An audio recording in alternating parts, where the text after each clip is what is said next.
Hello, Stokes here, and welcome to the show.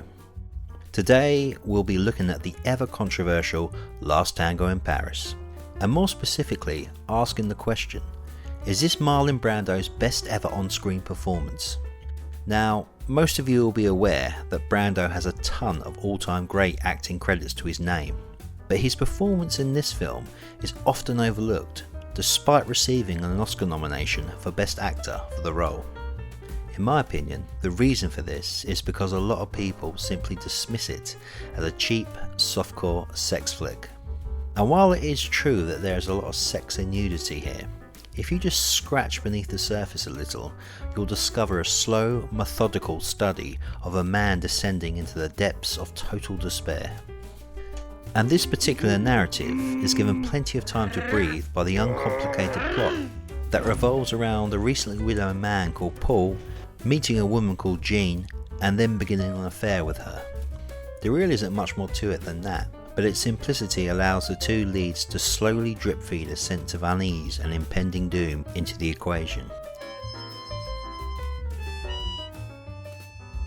The foreboding atmosphere is greatly added to as well by the drab colour scheme and meticulous cinematography that combine together to almost make the viewer feel like a voyeuristic ghost that's been forced to watch the misery unfold.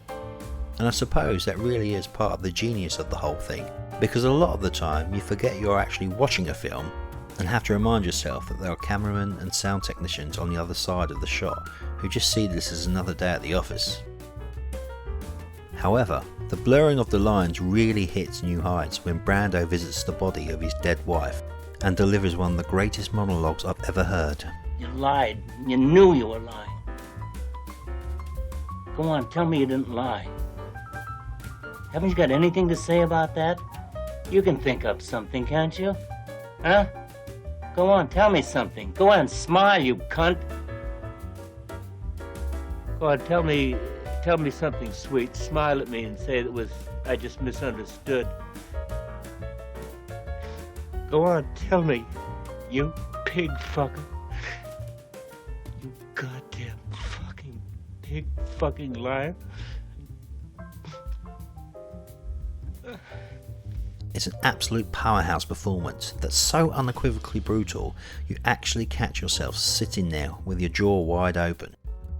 It's also the exact moment of the film where the pressure cooker that is Paul's mind finally explodes and any chance of redemption is totally eradicated. From now on, Paul's behaviour becomes even more unhinged, and the way Brando builds up to this moment and transitions past it really is as smooth as butter. Speaking of butter, that leads us on nicely to one of the most controversial scenes in film history, and one that has caused much debate to whether what you see on screen was real or simulated. I was actually very curious about the answer myself, and after a bit of digging I discovered a 2007 interview with Maria Schneider. She stated that while all the sex scenes in the film were simulated, she still felt a little traumatised by the intensity of this particular one. However, she added that herself and Brando remained friends up until his death in 2004, so at least there's a happy ending of sorts she can take away from the experience. So overall, Last Tango in Paris clearly isn't the sort of film you're going to be watching with your family on a Sunday afternoon, but if you're in the mood for a beautifully shot character study about loss and self-destruction, this may be right up your alley. Until next time, Stokes out.